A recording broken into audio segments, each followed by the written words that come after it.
guys doing out there, you mother grabbers? Get in here! Timeout, 30 seconds. Start it now, please.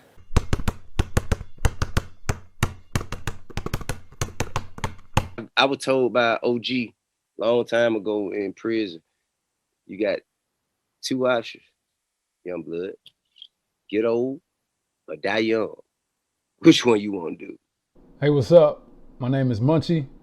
I'm a former athlete just like you, and this is 30 or Full.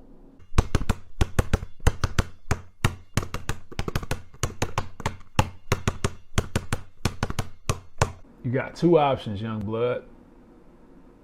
Get old or die young. Which one you want to do? If you've never been called a young blood before, you know that's coming from somebody with some maturity on them.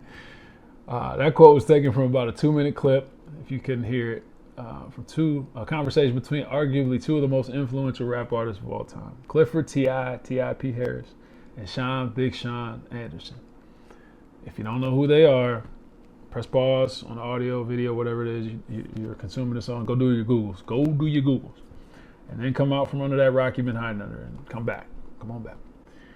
What this conversation represented to us was two rap artists. One born early in the 80s, 1980 to be exact, that's entering his early 40s, and the other born in the late 80s, 1988 to be exact, that's staring at the start of his 30s, looking back on his know-it-all 20s.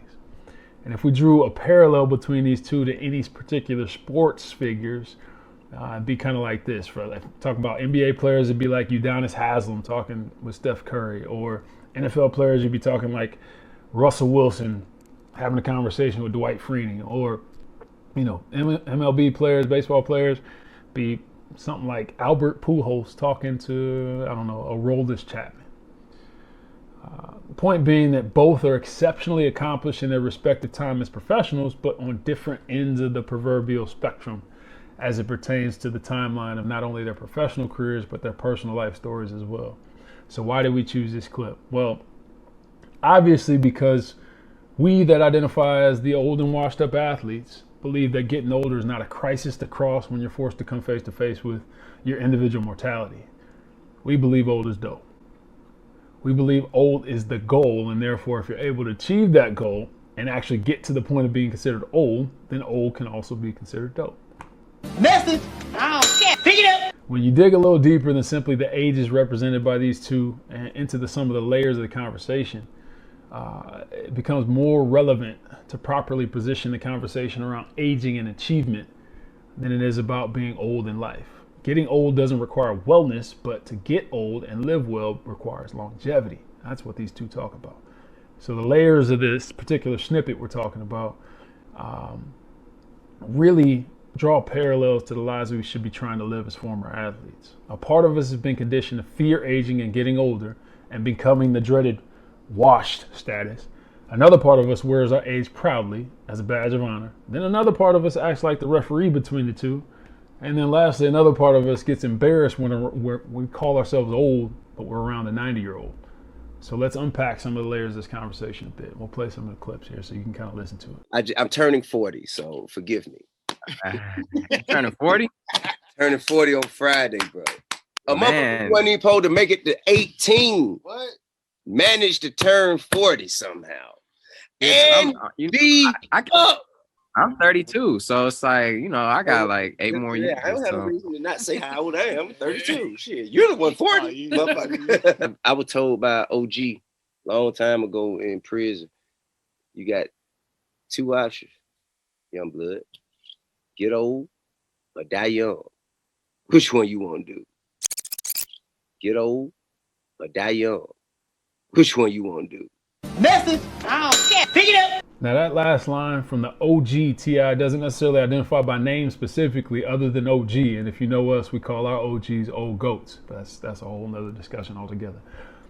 It's the line that sums up the depth and significance of this conversation for us as old and washed up athletes.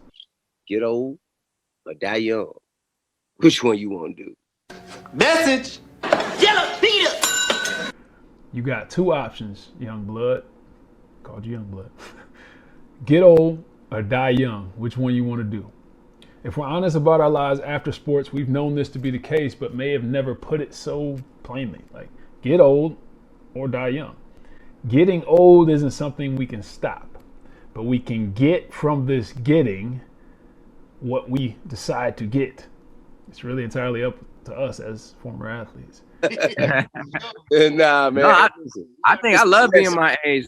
I love being like, I feel like I was dumb as hell when I was 22 and 21. That's exactly how I feel, bro. That's exactly how I feel. As much as I recognize the difference in how my body physically responds to certain shit. Mm-hmm. But at the same time, I'd never want to be a young nigga again, man. I would never want to be so out of the know. Message. Oh, yeah. Pick it up. Because time teaches many lessons, but only to those that are paying attention. Dying young is possible without taking your last breath. If you stop competing with yourself to become better than you ever were because you can't see how that's possible, then by all intents and purposes, the part of you that's needed to progress has died. You let Father Time beat the competitor out of you. Congratulations. Nah, it's like it's only better. Like I feel better. I look younger than I did when I was 22, really. So it's like it don't even matter. Like I take better care of myself. I learned a lot. I'm happier. Right. You know, so right. And that's the true, that's the true definition of quality of life. You know what I'm saying? Happiness, health. You know what I'm saying? Mental stability. That's real success right there, really. Absolutely. If you're listening to or reading these words, that means you might have got knocked down, but you can still hear the 10 count being counted. You might be on 7, 8, or 9, but you still got time. So don't die young, get old, but get well while doing it. Let's live as well as possible along the way and keep the best days ahead of us by competing to be the best we can be and live life as well as we possibly can.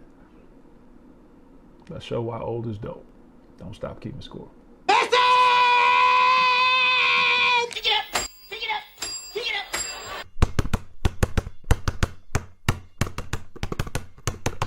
Thanks for checking out 30 or Fool. This is the portion of our podcast episodes where we'll hopefully play some questions and comments from prior episodes based on people's feedback, from people checking it out, former athletes just like us. We're not special, we're not different. We're just trying to spark the conversation to help people like us who are former athletes, the old and washed up athletes like we are, try to be the best we can in life after sports in all areas. So in absence of the questions, because this is the first episode, I got a question for anybody checking this out, and hopefully you'll respond back. A couple different ways to respond back, but the best way would be to go to oldandwashedup.com/washedpod, WASHEDPOD, washedpod. Click the appropriate button. You can submit a question and just record it. You don't have to type it. If you choose to type it, that's fine. We'll read it on here. But the question is, if you had to rate yourself 4 different areas of your life as a former athlete today, physically, mentally and emotionally, socially and relationally, and financially. If you had to rate yourself on a scale of 1 to 10, how would you rate yourself and why? When you send it in, if you do send in an audio request, just make sure you include your name, be the sports you played, be the last time you played at the highest competitive level, each of your individual ratings, and then just a brief explanation as to why. Appreciate the time in advance. Again, this has been 30 or Fool, just a brief timeout for us to kind of sit and take inventory of our lives and life after sports. Look forward to hearing from you. Have a good one.